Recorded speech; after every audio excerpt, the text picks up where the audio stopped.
Good morning students. आज हम लोग शुरू करते हैं चैप्टर नंबर 5 मैग्नेटिज्म का रिवीजन। देखो, यह वह चैप्टर है जो कोरोना की वजह से इसके बहुत सारे टॉपिक हटाए गए हैं।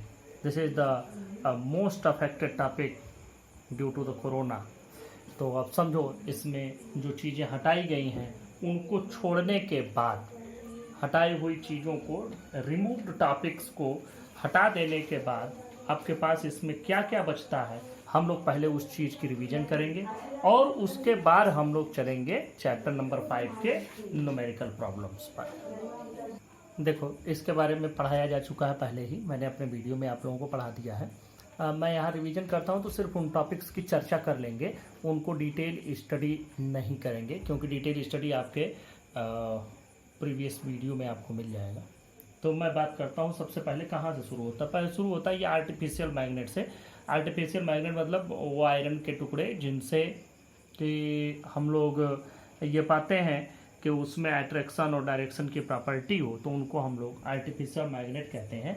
ये डिफरेंट साइज में मिलते हैं। जैसे एक तो मिलता है बार मैग्नेट। बार मैग्नेट का मतलब होता है जो बार के साइज में हो, एक जैसे इस तरह का क्यूबाइड, इस तरह के साइज में जो मिलता है, इसको हम लोग कहते हैं बार मैग्नेट। दूसरे तरह का जो मैग्नेट मिलता है वो होता है मैग्नेटिक नीडल। मैग्नेटिक नीडल आप लोग जानते हैं किसको, जैसे जिसको आप लोग कंपास नीडल भी बोलते हैं, जो जनरली डायरेक्शन पता करने के लिए हम लोग यूज करते हैं। मैग्नेटिक नीडल लेबोरेटरी वगैरह में हमको दिखता है, उसको वो मैग्नेटिक नीडल हो गया। तीसरा हो गया हार्स शू मैग्नेट। हार्स शू मैग्नेट, हार्स शू का साइज क्या होता है, ये शेप इस टाइप का होता है, ये हार्स शू मैग्नेट हो गया। तो इसमें क्या होता है कि यहाँ पर इसमें नॉर्थ साउथ ऐसे होता है, इसमें एक नॉर्थ एक साउथ ऐसे होता है, ये हार्स शू मैग्नेट हो गया। तीसरा है चौथा बॉल एंडेड मैग्नेट, ये बॉल एंडेड मैग्नेट होता है। तो इसके बारे में आपको कोई डिटेल्ड स्टडी है ही नहीं, बस ये जान लो कि हाँ इतने शेप में मिलता है। साइज अलग अलग होती है लेकिन शेप यही होता है। बॉल मैग्नेट में इसमें भी ये नॉर्थ ये साउथ हो जाता है। इसका जो बीच का हिस्सा होता है थोड़ा सा पतला होता है और इसके किनारे पर स्फेरिकल बॉल के शेप में होता है। तो ये 4 शेप्स के मैग्नेट आपको मिलते हैं। यही 4 तरह के मैग्नेट हम लोग जनरली यूज करते हैं। तो ये तो हो गया टाइप्स ऑफ मैग्नेट। अब इनके प्रॉपर्टीज पर चलते हैं, बेसिक प्रॉपर्टीज ऑफ मैग्नेट। तो जब इनकी प्रॉपर्टीज पर आप चलेंगे तो प्रॉपर्टीज को हम लोग पहले भी डिस्कस कर चुके हैं डिटेल में। यहाँ मैं एक बार आपको मैं एक ब्रीफ ओवरव्यू दे दूँ इनका। देखो, सबसे पहला प्रॉपर्टी होता है अट्रैक्टिव प्रॉपर्टी। सबसे पहली प्रॉपर्टी है अट्रैक्टिव का मतलब कि यह आयरन, निकल, कोबाल्ट, इनके बहुत छोटे छोटे पीसेज को ये अपनी ओर अट्रैक्ट करते हैं। ये फर्स्ट प्रॉपर्टी है एक मैग्नेट की। दूसरी होती है डायरेक्टिव प्रॉपर्टी। डायरेक्टिव का मतलब ये हो गया कि जब भी आप किसी मैग्नेट को कहीं रखते हैं, किसी भी तरह से अगर सस्पेंड कर दिया, फ्रीली सस्पेंड कर दिया गया है मैग्नेट को, एक मुक्त रूप से ऐसे लटका दिया जाए किसी धागे में बांध के, तो it always remain in the north south direction. ये हमेशा नॉर्थ साउथ डायरेक्शन को ही इंडिकेट करता है। तो इस प्रॉपर्टी को कहा जाता है मैग्नेट की डायरेक्टिव प्रॉपर्टी। तीसरी बात हो गई कि जो लाइक पोल होते हैं, लाइक पोल्स रिपेल, जो लाइक पोल्स होते हैं वो रिपेल करते हैं। और ये वैसे भी आप जानते हैं पॉजिटिव पॉजिटिव को रिपेल करता है, निगेटिव निगेटिव को रिपेल करता है। तो ऐसे ही निगेटिव और नॉर्थ और साउथ, नॉर्थ और नॉर्थ अगर पास पास लाए गए, इसका नॉर्थ अगर दूसरे मैग्नेट के नॉर्थ के पास लाया गया तो ये क्या करेंगे, रिपेल करेंगे। साउथ साउथ को रिपेल करेगा। और like pole repel but unlike pole attract. तो अनलाइक नॉर्थ के पास साउथ ले जाओगे तो वो अट्रैक्ट करेगा। ये हो गया। तीसरी जो एक और प्रॉपर्टी हम लोग इसकी देखते हैं वो ये प्रॉपर्टी मिलती है कि ये पेयर में एग्जिस्ट करता है। पेयर का मतलब कि north and south pole always exist in pair. कभी भी, जैसे चार्ज में तो हम पाते हैं, चार्ज में हम देखते हैं कि हमको एक पॉजिटिव चार्ज मिला, एक नेगेटिव चार्ज कहीं अलग मिला, मतलब पॉजिटिव और नेगेटिव सेपरेटली एग्जिस्ट करते हैं। लेकिन इसमें कभी भी आप कोई भी मैग्नेट ले लीजिए, उस मैग्नेट को बीच से काट दीजिए और सोचिए कि इसका नॉर्थ पोल अलग और साउथ पोल अलग हो जाए, ऐसा नहीं होगा। जो कटेगा उसमें भी नॉर्थ साउथ होगा। अगर ये हम काट के अलग कर दिए तो इसमें नॉर्थ साउथ अलग होगा, इसमें नॉर्थ साउथ अलग होगा। तो यह हमेशा ध्यान रखो कि मैग्नेट को इवन आप इसके एटम के लेवल तक भी काट दें, कि हम इसको एटम के लेवल तक काट दिए तो हर एक एटम में भी नॉर्थ और साउथ पोल एग्जिस्ट करेगा। तो जो भी इसका नॉर्थ साउथ होता है, north south always exist in pair, it does not exist separately. और एक लास्ट पॉइंट इसमें है इंडक्शन। लास्ट पॉइंट है इंडक्शन। इंडक्शन का मतलब समझो क्या होता है। इंडक्शन का मतलब होता है प्रेरण। प्रेरण का मतलब होता है बिना फिजिकल कांटेक्ट में आए किसी इफेक्ट को प्रोड्यूस करना। अब देखो, अगर कोई मैग्नेटिक फील्ड रखा हुआ है, उस मैग्नेटिक फील्ड के अंदर अगर आपने किसी आयरन की रॉड को रख दिया, कोई आयरन के बार को रख दिए, लोहे का टुकड़ा रख दिए, तो वो लोहे का टुकड़ा भी मैग्नेटाइज हो जाएगा, उसमें भी मैग्नेटिक प्रॉपर्टी अपने आप इंड्यूस हो जाएगी, प्रेरित हो जाएगी, वो बिना मैग्नेट के फिजिकल कांटेक्ट में आए। इस चीज़ को हम लोग देखे भी हैं कि अगर आप जैसे जो आपके पास जनरली खेलने वाला जो मैग्नेट होता है, या कभी कभी स्पीकर हम लोगों को मिल जाता है जिसमें मैग्नेट ऐसा राउंडेड शेप में लगा होता है, उस पर अगर आप कोई चम्मच ले लो या कोई पेचकस ले लो, तो कोई स्क्रू ड्राइवर लेकर के ऐसे ऐसे 2-3 बार आपने उस पर कर दिया, तो आप देखेंगे कि इस स्क्रू ड्राइवर में भी छोटे छोटे स्क्रू और छोटे छोटे आयरन पार्टिकल्स को अपनी ओर अट्रैक्ट करने की एबिलिटी आ जाती है। This is due to the magnetic induction, and this property of a magnet is called magnetic induction. तो ये हो गया मैग्नेट के टाइप, ये हो गया मैग्नेट की प्रॉपर्टीज। अब बात करते हैं Coulomb's law of magnetic force की। इसमें जो Coulomb's law of electrostatic force आपने पढ़ा है, बिल्कुल उसी के जैसा है कि मान लो कि 2 पोल रखे हुए हैं और दोनों पोल की स्ट्रेंथ मान लिया QM1 और QM2 है। QM1 और QM2 इनकी पोल स्ट्रेंथ है, तो इनके बीच में जो लगने वाला फोर्स होगा वो डायरेक्टली प्रोपोर्शनल होगा इनके प्रोडक्ट के।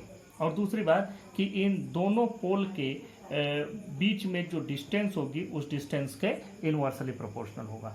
तो जब भी हम इसका प्रोपोर्शनलिटी साइन हटाएंगे तो हम इसको लिखेंगे F is equal to mu naught by 4 pi QM1 QM2 by R square. यहाँ पर ध्यान से समझो, QM1 is the pole strength, QM2 is the pole strength of another pole, और इन दोनों को अगर r डिस्टेंस पर रखा गया है तो इनके बीच में लगने वाला फोर्स ये इतना होता है। और जहाँ पर म्यू नॉट क्या है, म्यू नॉट को हम कहते हैं permittivity of the medium, sorry इसको परमिएबिलिटी बोलते हैं। देखो गलत बोल गए, mu naught is equal to permeability, this is called permeability of medium. अब यहाँ पर म्यू नॉट का मतलब कि नो मीडियम, जहाँ नॉट लगा है naught means no medium, this is permeability of vacuum और फ्री स्पेस। तो अब ये परमिएबिलिटी क्या बताता है कि वह मीडियम, जिस मीडियम में हमने उन दोनों पोल को रखा है, वह मीडियम मैग्नेटिक फील्ड को कितना अपने पास से गुजरने देता है, या मैग्नेटिक फील्ड को कितना परमिट करता है जाने के लिए, तो उसको कहते हैं परमिएबिलिटी। तो यह इस पर डिपेंडेंसी है। तो यह हो गया मीडियम की परमिएबिलिटी। तो कुल मिला जुला करके 2 पोल के बीच में लगने वाला फोर्स, उनके बीच के मीडियम, उनके बीच के जो उनका पोल स्ट्रेंथ है और उनके बीच की डिस्टेंस, इन चीज़ों पर डिपेंड करता है। और ये किस में आएगा, न्यूटन में आएगा। तो यहाँ से आपको यह मिल गया कि what is the force between the 2 magnetic poles. अब देखो, एक बात आपको मालूम है कि magnet always exist in dipole. Magnet single pole में एग्जिस्ट करता नहीं है, तो मैग्नेट की प्रॉपर्टी भी है, और वैसे भी मैग्नेट कभी सिंगल पोल में एग्जिस्ट नहीं करता। तो जो चीज़ डाईपोल में होती है तो उस डाईपोल की कुछ न कुछ स्ट्रेंथ होती है। तो जो डाईपोल की स्ट्रेंथ होती है, it is measured by dipole moment. तो यहाँ पर देखो, जो डाईपोल मैग्नेट का जो डाईपोल मोमेंट होता है उसको m से रिप्रेजेंट करते हैं, और इसकी वैल्यू होती है QM इंटू 2L। अब देखो यहाँ ध्यान से समझो कि यह क्या है, दोनों जो मैग्नेटिक पोल्स हैं यह एक बराबर और इक्वल एंड अपोजिट होने चाहिए। तो यह अगर नॉर्थ होगा तो यह उतना ही साउथ होगा। तो दोनों इक्वल हो गए, क्यूएम क्यूएम दोनों की स्ट्रेंथ हो गई, इसकी स्ट्रेंथ क्यूएम, इसकी भी स्ट्रेंथ क्यूएम। बस दोनों में फर्क क्या है कि ये नॉर्थ है, ये साउथ है, और इनके जो बीच की जो पोल के बीच की जो सेपरेशन है, this is 2l। 2l is the separation or the distance between the two poles. अब देखो, दो इक्वल एंड अपोजिट पोल्स के बीच की डिस्टेंस हो गई 2l, और ये एक मैग्नेट में है।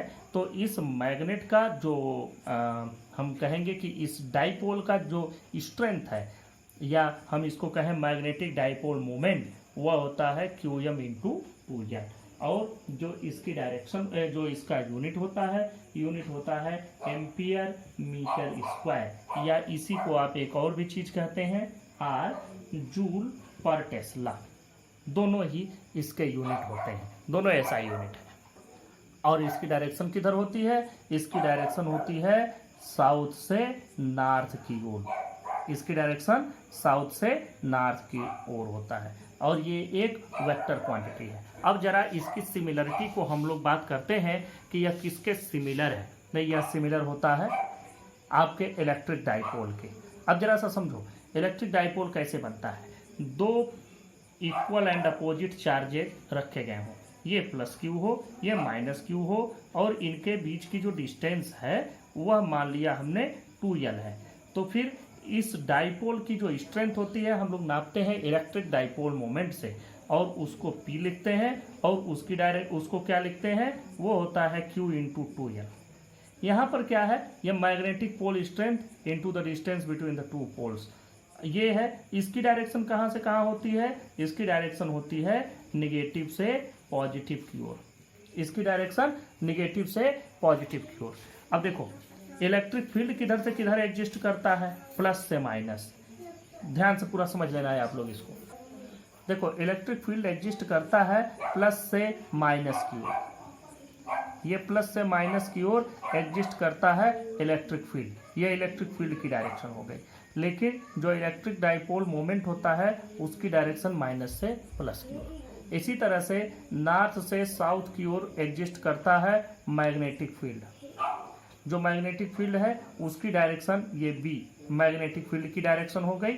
लेकिन मैग्नेटिक डाइपोल मोमेंट जो होता है यम, उसकी डायरेक्शन साउथ से नॉर्थ। तो ये दोनों आपको याद हो गया, इलेक्ट्रिक फील्ड प्लस से माइनस, तो इलेक्ट्रिक डाइपोल मोमेंट माइनस से प्लस। मैग्नेटिक फील्ड नॉर्थ से साउथ की ओर, लेकिन मैग्नेटिक डाइपोल मोमेंट साउथ से नॉर्थ। ये भी अपोजिट, ये भी अपोजिट। और यूनिट मैंने इसका बताया, ये भी वेक्टर क्वांटिटी है, और magnetic dipole moment is also a vector quantity. Magnetic line of force, इसको मैग्नेटिक फील्ड लाइंस भी बोलते हैं। तो देखो, ये क्या होता है, पहली बात तो ऐसी कोई लाइन एग्जिस्ट नहीं करती है फिजिकली। ये लाइन क्या होता है? इमेजिनरी लाइन है। जैसे ये हमने कहीं एक मैग्नेट रख दिया। अब जब आप इस मैग्नेट को रखे, नॉर्थ पोल यहाँ, साउथ पोल यहाँ, देखो जब भी आप इस मैग्नेट को रखेंगे तो इस मैग्नेट के आसपास का वह क्षेत्र जहाँ तक यह किसी दूसरे मैग्नेटिक पोल पर कुछ appreciable amount of force exert करता है, उसको हम कहते हैं इसका कि इतने दूर तक इसका मैग्नेटिक फील्ड है, इसका क्षेत्र है, इतने दूर तक इसका प्रभाव है। तो जितने दूर तक इसका प्रभाव हो हम कहेंगे उतने दूर में इसका मैग्नेटिक फील्ड है। तो उसी को हम लोग, प्रभाव वाले क्षेत्र को ही मैग्नेटिक फील्ड कहते हैं। अब मैग्नेटिक फील्ड लाइंस क्या होती हैं, जरा इनको समझो। मैग्नेटिक फील्ड लाइंस, अगर मैग्नेटिक फील्ड के अंदर कोई यूनिट नॉर्थ पोल रख दिया जाए, देखो कोई यूनिट नॉर्थ पोल ले आए जिसका स्ट्रेंथ 1 यूनिट हो, तो वह इस मैग्नेटिक फील्ड में जिस लाइन के एलॉन्ग मूव करेगा उसी लाइन को हम कहते हैं मैग्नेटिक लाइन ऑफ फोर्स। जिस लाइन के एलॉन्ग ये मूव करेगा उसी लाइन को हम लोग कहते हैं कि ये मैग्नेटिक लाइन ऑफ फोर्स है। यह एक इमेजिनरी लाइन होती है। इस लाइन के किसी भी पॉइंट पर खींचा गया टेंजेंट उस पॉइंट पर मैग्नेटिक फील्ड की डायरेक्शन को रिप्रेजेंट करता है। दोनों बातें समझ लेना, these lines are imaginary lines and this is the path followed by a unit north pole placed in the magnetic field. दूसरी बात, tangent drawn at any point on this line represent the direction of magnetic field। Represent the direction of magnetic field at that point. तो यह दोनों बातें आपको समझ में आ गई। मैग्नेटिक लाइन ऑफ फोर्स क्या है? मैग्नेटिक लाइन ऑफ फोर्स किधर से किधर की ओर बनता है। अगर हम यूनिट नॉर्थ पोल को छोड़ दें तो ये कहाँ जाएगा? साउथ पोल पर अगर हम एक यूनिट नॉर्थ पोल को छोड़ें तो यह कहीं नहीं जाएगा, उसी के साथ चिपका रहेगा। लेकिन अगर नॉर्थ पोल पर छोड़ें तो ये इस तरह से लाइन बनाता हुआ पहुंच जाता है साउथ पोल पर। और जब लाइन्स ऑफ फोर्स को देखा जाता है कि लाइन्स ऑफ फोर्स मैग्नेट के अंदर किधर की ओर है, तो हमको मिलता है, हम यहाँ नॉर्थ साउथ बाहर लिख देते हैं। मान लो ये नॉर्थ और ये साउथ है, तो मैग्नेट के बाहर इस लाइन किधर से किधर होता है? नॉर्थ से साउथ। लेकिन मैग्नेट के अंदर यही लाइन साउथ से नॉर्थ की ओर एग्जिस्ट करती है। मतलब कि ये एक क्लोज्ड कॉन्टिन्यूअस लूप बनाते हैं, मैग्नेट के बाहर नॉर्थ से साउथ की ओर और मैग्नेट के अंदर साउथ से नॉर्थ की ओर। तो यह होता है मैग्नेटिक लाइन का एक कहाँ किधर से एग्जिस्ट करता है।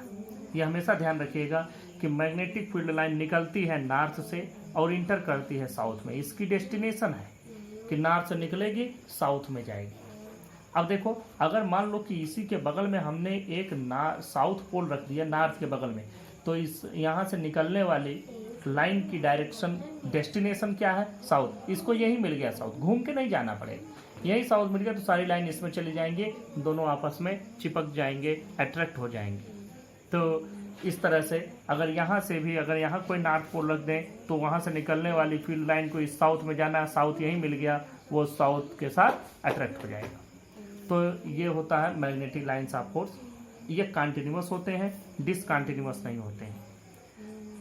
ये नॉर्थ से निकलेंगे, घूम के साउथ पर पहुंचेंगे, साउथ से फिर नॉर्थ पर जाएंगे। These are the continuous lines. दो फील्ड लाइन से एक दूसरे को कभी भी इंटरसेक्ट नहीं करती हैं, क्योंकि मान लो कि अगर एक फील्ड लाइन ऐसे आई, दूसरी फील्ड लाइन इधर से ऐसे इसको इंटरसेक्ट कर गई, तो इस पॉइंट पर आपके दो टेंजेंट ड्रा हो जाएंगे, एक इस डायरेक्शन में, दूसरा इस डायरेक्शन में। तो देखो यहाँ पर इसका मतलब कि अगर यूनिट नॉर्थ पोल यहाँ पर रखा जाएगा तो वो दो तरफ उस पर फोर्स लगेगा, एक इधर की ओर एक इधर की ओर, जो कि इम्पॉसिबल है। क्योंकि मैग्नेटिक अगर यहाँ पर हम यूनिट नॉर्थ पोल रखते हैं तो वो तो घूम करके इधर जाना चाहिए, तो वो फिर इधर कैसे जाएगा, और अगर इधर जाना है तो फिर इधर कैसे जाएगा।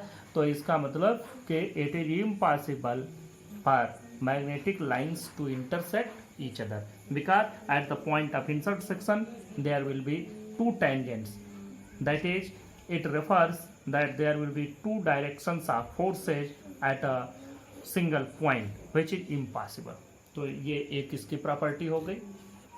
ये मैग्नेटिक जो फील्ड लाइंस होती हैं ये तो सिर्फ ये बताती हैं कि इधर से इधर की ओर मैग्नेटिक फील्ड एग्जिस्ट कर रहा है, इतने दूर में एग्जिस्ट कर रहा है, यह कहाँ ज़्यादा कहाँ कम, कहाँ पर मैग्नेटिक फील्ड स्ट्रांग है, कहाँ मैग्नेटिक फील्ड वीक है, यह हमको पता चलता है लाइन की डेंसिटी से। जहाँ लाइनें नज़दीक नज़दीक होती हैं, जहाँ पर लाइन डेंस होती हैं, उन जगहों पर मैग्नेटिक फील्ड स्ट्रांग होता है, और जिन जगहों पर मैग्नेटिक फील्ड लाइन्स दूर दूर होती हैं, रेयर होती हैं, उन जगहों पर मैग्नेटिक फील्ड वीक होता है।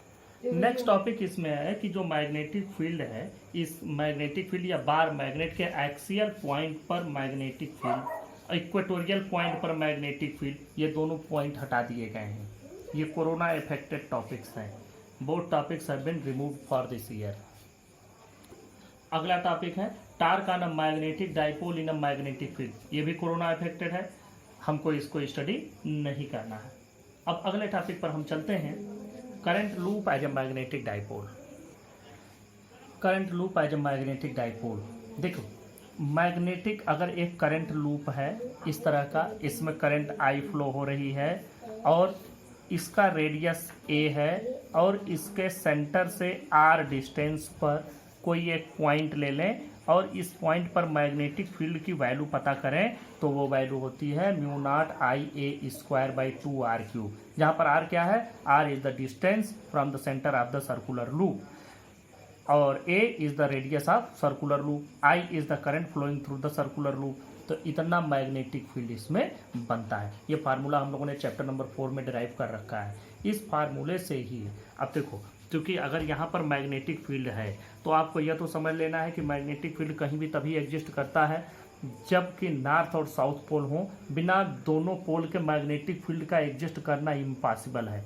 तो इसका मतलब देखो, अब अगर एक लूप में करंट ऐसे फ्लो हो रहा है, यह करंट के देखो अगर हम यहाँ से देखें तो यह डायरेक्शन, इसमें कोई भी अगर हम लूप ले लेते हैं तो यह जो डायरेक्शन है यह क्लॉकवाइज है। कहाँ के लिए? यहाँ के लिए। इधर खड़ा हुआ आदमी उसको दिखेगा कि यह क्लॉकवाइज डायरेक्शन में रोटेट हो रहा है, तो उसको एक तरीके का पोल दिखेगा। और दोनों पोल किस तरह के होते हैं ये तो आपको पता है। देखो नॉर्थ वाले में अगर हम इसको इधर बढ़ा दें और इसको इधर बढ़ा दें तो ये नॉर्थ पोल, मतलब ये कौन सी डायरेक्शन आपको दिख रही? Anti clockwise. साउथ में अगर इस तरह से डायरेक्शन है, मतलब ये डायरेक्शन है क्लॉकवाइज। तो अगर क्लॉकवाइज डायरेक्शन में करंट है तो उधर south pole, anti clockwise direction में करंट है तो उधर नॉर्थ पोल बनता है। तो अब देखो, अगर एक लूप यहाँ पर रखा हुआ है, यह लूप हम मान लीजिए, लूप में करंट ऐसे फ्लो हो रही है, तो यहाँ खड़े हुए आदमी के लिए ना ये क्लॉकवाइज है, लेकिन यही चीज़ इधर से इधर की ओर अगर हम चलाएं तो यहाँ खड़े हुए आदमी को क्या दिखेगा? यहाँ खड़े हुए आदमी को ऐसे ऐसे दिखेगा, यहाँ से इधर दिखेगा। तो इसके लिए क्या हो गया? इधर वाले आदमी के लिए यही चीज़ एंटी क्लॉकवाइज हो गई और इधर खड़े हुए आदमी के लिए वही चीज़ क्लॉकवाइज हो गई। तो इसका मतलब इधर एंटी क्लॉकवाइज है तो इधर नॉर्थ पोल बनेगा, इधर साउथ पोल बनेगा, ये ध्यान रखना।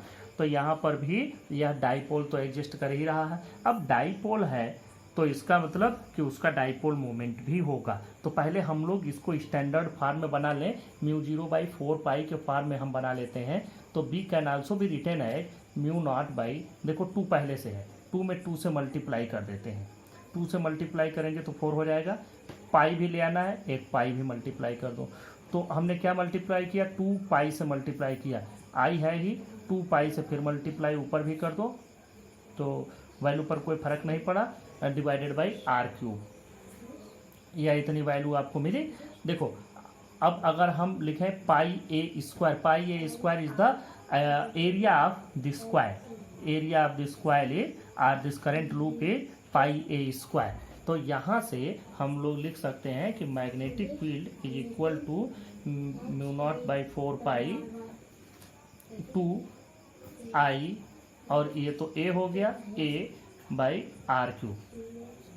This is the magnetic field. अब देखो, जब हमने डाईपोल पढ़ा था, इलेक्ट्रिक डाईपोल जब आपने पढ़ा था इलेक्ट्रिसिटी वाले चैप्टर में, तो वहाँ पर जो आपको फार्मूला मिला था उस फार्मूले को अगर आप याद करें तो हम अगर एक्सियल लाइन पर कोई भी इलेक्ट्रिक डाईपोल था, यह इसके एक्सियल लाइन पर हमने कैलकुलेट किया है। अब अगर हम किसी इलेक्ट्रिक डाईपोल के एक्सियल लाइन पर, समझो यहाँ पर -q, यहाँ पर +q, और इसके सेंटर से r डिस्टेंस पर कोई, अगर हम यहाँ से r डिस्टेंस पर कोई एक पॉइंट ले लिए P, तो अब देखो इस जगह पर जो हमको इलेक्ट्रिक फील्ड मिलता था वो इलेक्ट्रिक फील्ड की वैल्यू होती थी 1/4πε0, 1/4πε0, और आपको याद आ रहा होगा 2p/r³। या एक्सियल लाइन पर था, इक्वेटोरियल लाइन पर p/r³ हो जाता है। हम एक्सियल इस पर भी लिए हैं, एक्सियल इस पर भी लिए। अब देखो इन दोनों को कंपेयर करो, दोनों में ये कांस्टेंट हो गए, कोई बात नहीं, अलग कर दो।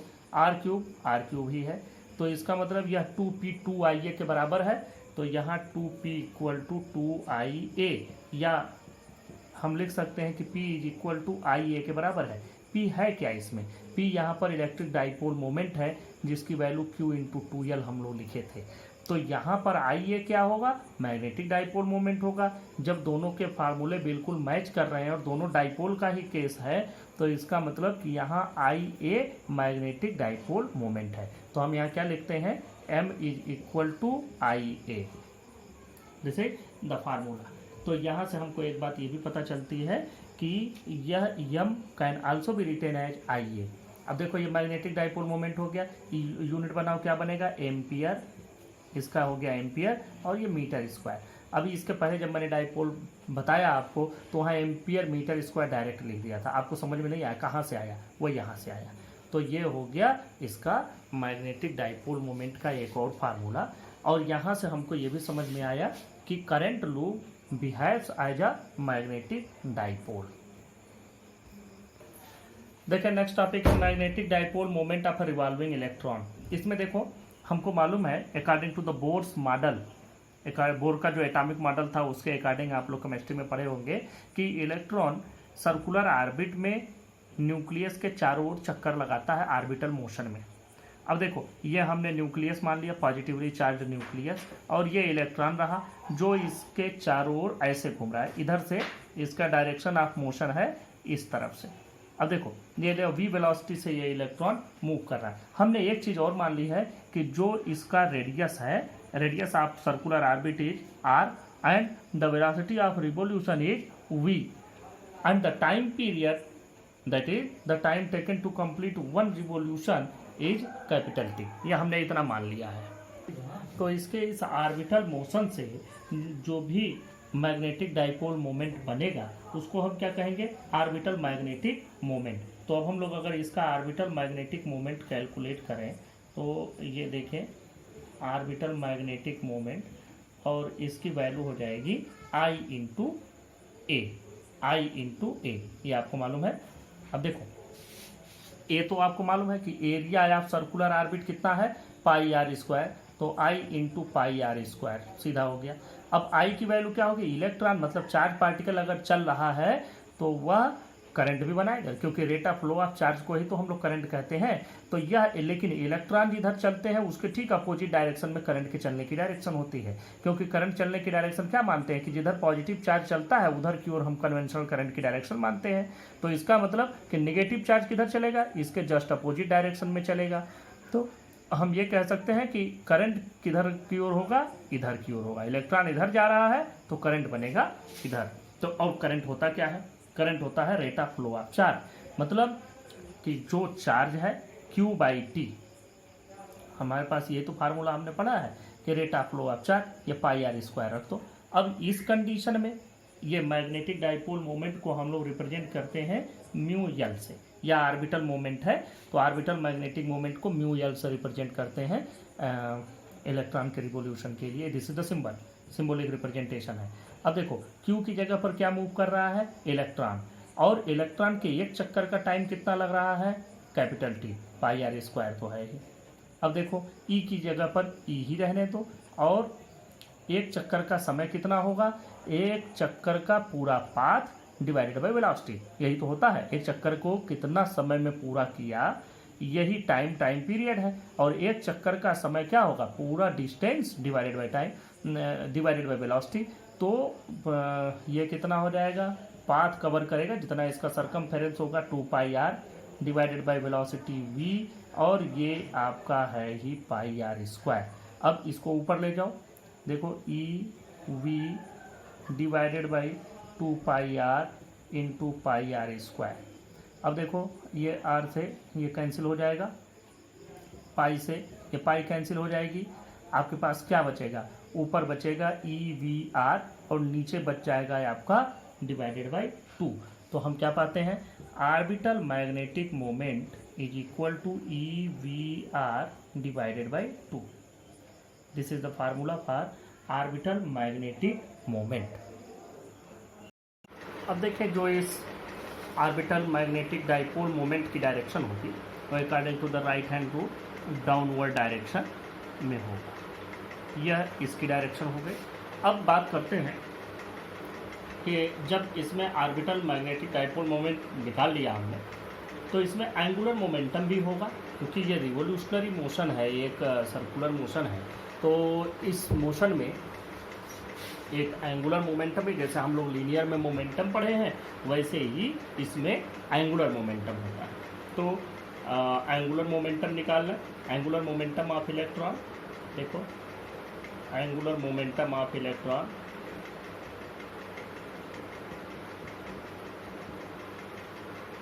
अब ये क्या होगा, ये इसको लिख दें डाउनवर्ड, इसकी डायरेक्शन लिख दें डाउनवर्ड परपेंडिकुलर टू द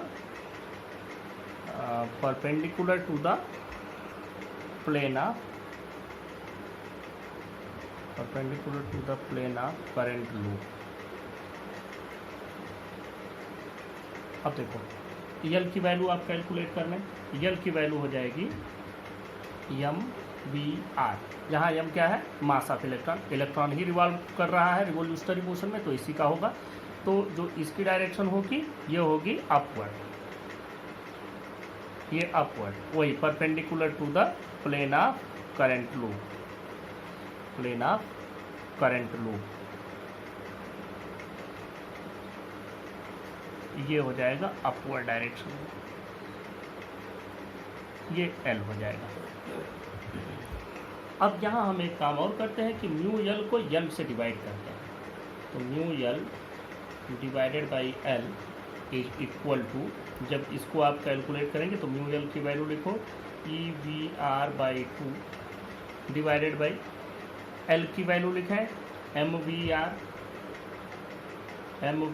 देखो वी आर से वी आर कैंसिल हो गया, क्या बचा ई बाई 2m, यहाँ हमको मिला ई बाई 2m। और इस वैल्यू को अगर आप ध्यान से देखें तो यह वैल्यू किसी भी चीज़ पर डिपेंड नहीं करती, किसी भी चीज़ पर किसी चीज़ पर डिपेंडेंसी का मतलब कि इस आर्बिटल मोशन का जो डिटेल है, what is the radius, what is the velocity, what is the direction of motion of electron, इन चीज़ों पर इसकी डिपेंडेंसी नहीं है। ये सिर्फ किस पर डिपेंड कर रहा है, इलेक्ट्रॉन पर चार्ज डिवाइडेड बाय इलेक्ट्रॉन का मास।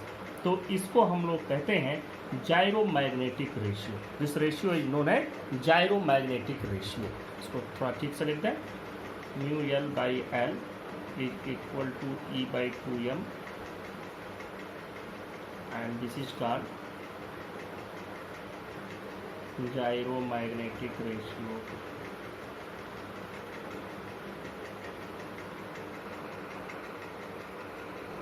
इसकी जो वैल्यू आती है, ये वैल्यू आप लोगों को लिख लूँ 8.8 इंटू 10 पावर 10 कूलाम पर केजी। ये आप भी कैलकुलेट कर सकते हैं। इलेक्ट्रॉन का चार्ज लिख दें 1.6 इंटू 10 पावर माइनस 19 और ये 9.1 इंटू 10 पावर माइनस 31 केजी होता है।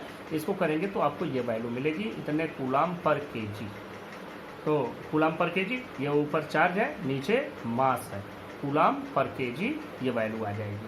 अब देखो यहाँ से आप चाहें तो मैग्नेटिक मोमेंट और जो एंगुलर मोमेंटम है इसके बीच में आप एक रिलेशन भी बना सकते हैं। तो वेक्टोरियली या इन वेक्टर फॉर्म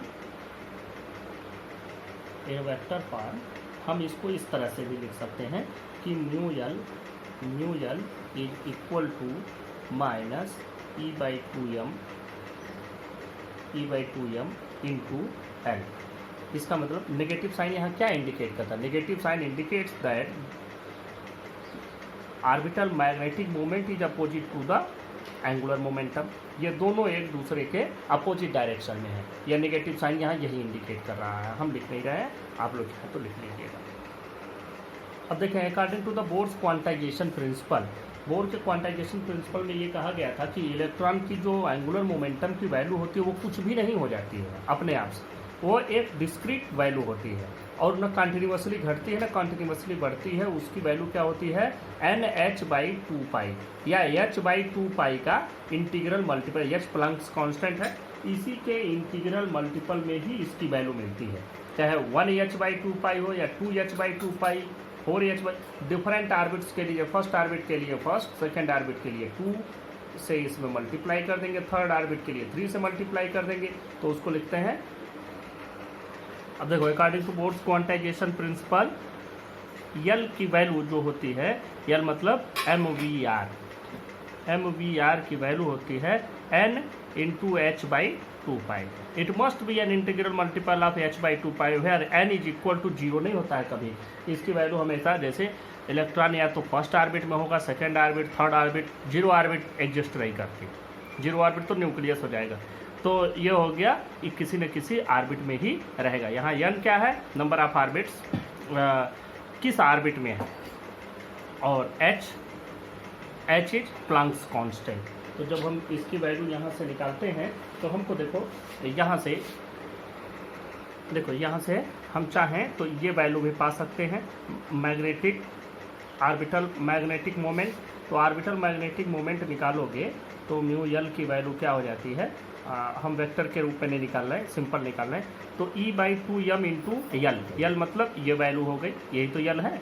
तो अब ये E/2m से मल्टीप्लाई कर दो, E/2m E/2m इंटू NH/2 अब इसमें n क्या है, जिस ऑर्बिट में वो मूव करे, इसको प्रिंसिपल क्वांटम नंबर भी कहते हैं। n is principal quantum number, या जिस ऑर्बिट में इलेक्ट्रॉन तो ऑर्बिटल मोशन परफॉर्म कर रहा है। तो n इंटू n को बाहर कर देते हैं क्योंकि इसकी वैल्यू वेरी करेगी, बाकी E वही रहेगा, H वही रहेगा, मास ऑफ इलेक्ट्रॉन चेंज नहीं होगा, पाई सब कुछ वैल्यू वेरी नहीं होती है। तो इसमें जो वेरी होने वाली वैल्यू है वो देखो क्या है, n into EH divided by 4πm। यहाँ से यह इतनी वैल्यू आपको मिलती है, n इंटू EH/4πm। और जब n की वैल्यू फर्स्ट रखेंगे, मतलब प्रिंसिपल क्वांटम नंबर की वैल्यू 1 रख दिया, मतलब फर्स्ट ऑर्बिट के लिए कैलकुलेट करेंगे तो जो वैल्यू आएगी वो देखें, for first orbit n is equal to 1, और इसका मतलब ये होता है कि जो म्यू एल की वैल्यू मिलेगी वह यहाँ पर हमको मिलती क्या है, सिर्फ EH/4πm बचेगा, EH/4πm। और जब हम इस वैल्यू को कैलकुलेट करते हैं तो हमको मिलता है ये वैल्यू, देखें सारी वैल्यू अगर आप रख देते हैं तो ये वैल्यू मिलती है। पर इसको पहले लिख देते हैं EH/4πm, and this is called Bohr's magneton. This is called Bohr's magneton. This is called Bohr's magneton. इसकी वैल्यू आ जाती है 9.27 into 10⁻⁻27 into 10⁻⁻27 ampere metre square. This is the value of orbital magnetic moment associated with an electron revolving in the first orbit of the hydrogen atom। तो आप लोग bourse magneton का अगर definition भी लिखना चाहेंगे तो लिख लेंगे कि Bohr's magneton can be defined as the magnetic moment associated with an electron due to its orbital motion in the first orbit of the hydrogen atom. तो ये वैल्यू आपकी आ जाती है बोर्स मैग्नेटॉन की। अब अगली चीज़ देखो, due to the spin motion of electron. ये आपको मालूम है कि इलेक्ट्रॉन ऑर्बिटल मोशन के साथ साथ अपने एक्सिस पर स्पिन मोशन भी करता है। तो अब स्पिन मोशन से भी कुछ न कुछ मैग्नेटिक मोमेंट प्रोड्यूस होगा, कुछ न कुछ स्पिन एंगुलर मोमेंटम प्रोड्यूस होगा। तो उसमें जो उसका रिलेशन होता है, you no need to derive, आपको ये डिराइव नहीं करना है, सिर्फ समझ लेना है कि ड्यू टू स्पिन मोशन जो म्यू एस की वैल्यू होती है, यह है स्पिन मैग्नेटिक मोमेंट। ये वैल्यू आती है -E/2m। अब यहाँ E/2m नहीं आता है, बल्कि सिर्फ और सिर्फ E/m आता है। E/2m वहाँ आता था, यहाँ पर -E/m इंटू S। यस क्या है, स्पिन एंगुलर मोमेंटम। और यह जो आपको मिला है स्पिन मैग्नेटिक मोमेंटम, इसी को हम लोग इंट्रिंसिक मैग्नेटिक मोमेंट भी बोलते हैं। यही स्पिन मैग्नेटिक मोमेंट कह दीजिए या इसको इंट्रिंसिक मैग्नेटिक मोमेंट कह दीजिए। तो दो तरह के आपके मोशन मिले, कौन कौन से, स्पिन और ऑर्बिटल। इससे भी मैग्नेटिक मोमेंट प्रोड्यूस हुआ और ऑर्बिटल से भी मैग्नेटिक मोमेंट प्रोड्यूस हुआ। तो जो टोटल मैग्नेटिक मोमेंट हम कैलकुलेट करेंगे तो टोटल मैग्नेटिक मोमेंट हमको मिलता कितना है, देखो mu L plus mu S, यह दोनों मिला करके टोटल मैग्नेटिक मोमेंट हमको मिलता है। अगर हम इसको ऐसे लिखें तो ये हो जाएगा -E/2m, और ये वैल्यू हो जाएगी L प्लस 2s। यह इतना टोटल होता है। वैसे इस फार्मूले की कोई बहुत ज़्यादा ज़रूरत आपको नहीं पड़ने वाली है, मेन मैग्नेटॉन तक ही आपको पढ़ना है, बस मैंने बता दिया इसको।